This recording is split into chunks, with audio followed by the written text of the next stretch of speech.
Hello, everyone. Welcome back to Miss Queen Nefertiti 33 channel. I am Tatiana. I'm here with some more articles for us all. Okay, and it was suggested. This is titled Neurocognitive Disorder. Okay, which I also have, and maybe some of you others have. Okay, so if you done lost somebody in your life, you could have this disorder. Okay, I'm just saying, or if you been through something traumatic, you might have this disorder. Or if you've been through something good, you might have this disorder. Okay, so let's see. Okay, neurocognitive disorders, which is NCDs, or a group of conditions characterized by a decline in cognitive function due to various medical diseases, significantly impacting daily life and independence. Okay, definition and types. Neurocognitive, okay, it mainly, Negroes get it, okay? Disorders, okay, got that in there, refers to a range of cognitive impairments that can affect memory, thinking, and reasoning abilities. They are classified into two main categories. Two. One, mild neurocognitive disorder. This involves some cognitive decline but does not significantly interfere with daily activities. Individuals can still live independently, although they may require more effort to perform complex tasks. Okay, and two, major neurocognitive disorder, commonly known as dementia. This condition involves significant cognitive decline that interferes with daily functioning and independence. Yes, and yes, okay, and the symptoms, okay. Okay. Common symptoms of neurocognitive disorders includes one, memory loss, difficulty with problem solving and reasoning, impaired language skills, changes in behavior and personality, and loss of ability to perform daily tasks independently. Okay? And causes. Neurocognitive disorders can arise from various medical conditions, including one, neurodegenerative diseases such as Alzheimer's disease, Parkinson's disease, and Huntington disease. I just got Alzheimer's, okay, and Parkinson's spiritually, okay. We got traumatic brain injuries resulting from accidents or falls, vascular issues such as strokes that affect blood flow to the brain, infections, including those related to trigger warning, HIV, or other conditions that impact brain function. And three, substance abuse. Chronic use of drugs or alcohol can lead to cognitive impairments. See, impairments. Substance abuse will actually help, but if I'm telling y'all to go outside, I'm not telling y'all to go outside and drink and smoke every fucking day. Okay, I'm not saying that, but it will helps. Okay, if you have trigger warning, them type of infections, you might be fucked up in the head. Okay, you might be crazy. Okay, I know you get strokes when a lot of movements, a lot of movement. Okay, it's hard to explain. I tell y'all separately. Okay, with your doctor. Prevalence, which I do come in there, but some people stopped it though. It is allowed that stop that, but yeah. Okay, prevalence. The prevalence of neurocognitive disorders increases with age. Approximately 10% of individuals over 65 or 50, with rates rising to nearly 50% in those over 85 years old. Just add that up. 8, 9, 10, 11, 12, 13. So around 13 years old, okay?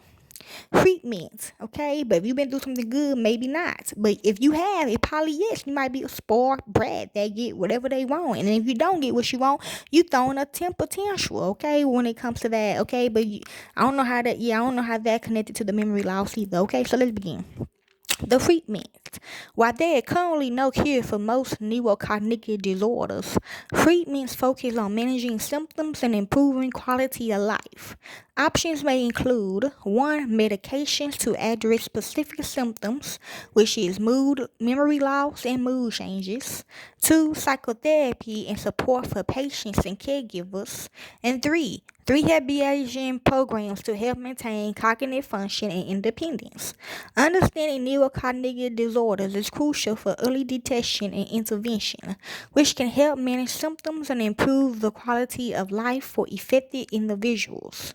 If you or someone you know is experiencing cognitive decline, it is important to consult a health care professional for evaluation and support. Okay, so hold on, this is the article. I'm gonna read again. Okay, so one time. This is the name of the article. Neurocognitive disorders, mild and major. Neurocognitive disorders, mild and major, include a group of conditions which was once all grouped under the umbrella term dementia. Did I mention? Okay. Anyways, the conditions involve similar cognitive impairments in decline and more often affect the elderly. The primary symptoms across the conditions involve decline. Elderly is bad spiritually. Declines in anybody can be elderly. Okay, not really, but yeah, they will know too. Okay. The primary symptoms across the conditions involve declines in cognitive performances in areas include attention, executive function, learning and memory language, motor skills, or social cognitions. I ain't gonna lie, maybe your parents really is lying to you. They might not even be the age you think they is, okay? Some cognition is so critical to daily human functioning, the disorder can be extremely deliberating and leads to several reductions in individuals' qualities of life. Like I thought my grandma was 65. She was really 1,000 or something, or 100 years old, or 200 years old. Okay, but on the physical, she was that age. Okay, so that could be like what's going on in your families. Okay. The primary recognized neurocognitive disorders include Alzheimer's disease, frontotemporal degeneration, okay? So the sun will go on the temple, okay? Huntington disease, Lewy body disease, traumatic brain injury, which is TBI, Parkinson disease, prior disease such as Creutzfeldt-Jakob disease or bovine spongiform disorder, mad cow disease. Some will go on slavery, dementia, neurocognitive issues due to HIV infection, and vaginal dementia. Most of these conditions are more prevalent in people over 65, so 11 2, and gradually progress over many years. But early onset is not rare, and some, such as HIV, will affect younger as well as older people, while others, specifically traumatic brain injury, can affect anyone, including children. When symptoms emerge among younger people, they are very easy to detect and diagnose when they emerge very late in life. They may go unnoticed. Alzheimer's disease accounts for the majority of cases. Neurocognitive disorders (NCDs) affects more than 5 million Americans. It, along with several other recognized disorders, affect memory, thinking, and reasoning. Some, like Parkinson's disease. I feel like I be having Parkinson's sometimes. Is that the one that be making you, jump a lot? I think I have that.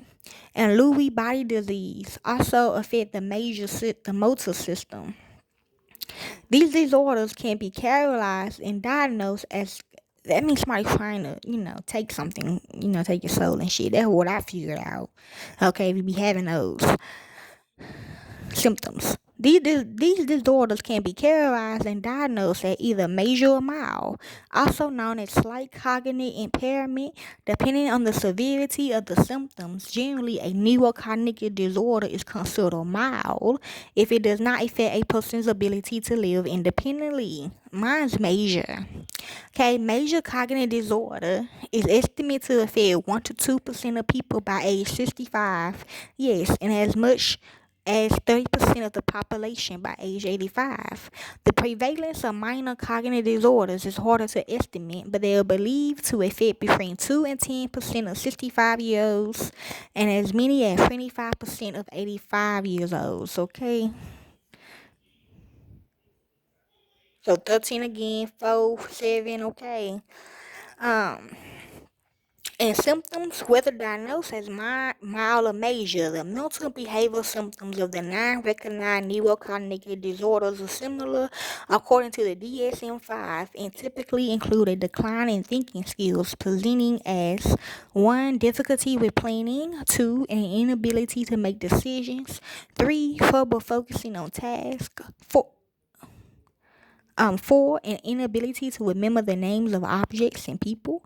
5. Struggles with performing daily tasks. And 6. Speaking or behaving in ways that are not socially acceptable. Neurocognitive disorders can also affect an individual's ability to regulate their emotions, especially anger, and their personalities may change in other ways as well. The effects on a person's ability to follow direction and execute complex activities often manifest as trouble with cooking, cleaning, or sticking to a medication regimen, as well as bathing, eating, dressing, and losing the bathroom. Okay, I'm talking about something else. Okay, yeah. When there is only a slight so this when there is only a slight decline in one or more of the functions, the disorder is considered mild. When the decline in one or more of the functions is severe, the disorder is considered major. Where an individual falls on the spectrum of initial neurocognitive impairment is typically determined by the degree to which the condition affects their level of independence. A given person's decline is typically gradual but will vary from case to case. Typically, decline is slow during early stages of neurocognitive disease. It may be years before a condition becomes truly debilitating.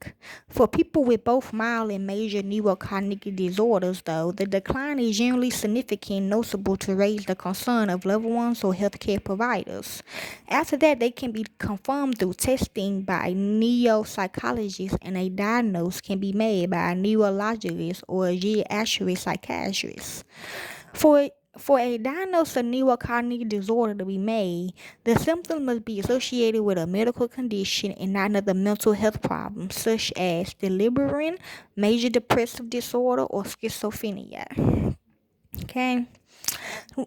A question, okay? How can you tell the difference between normal memory decline and a neurocognitive disorder? Which is true. In the normal course of aging, people often experience some loss of memory, but NCD causes notable change outside of any normal expected progression.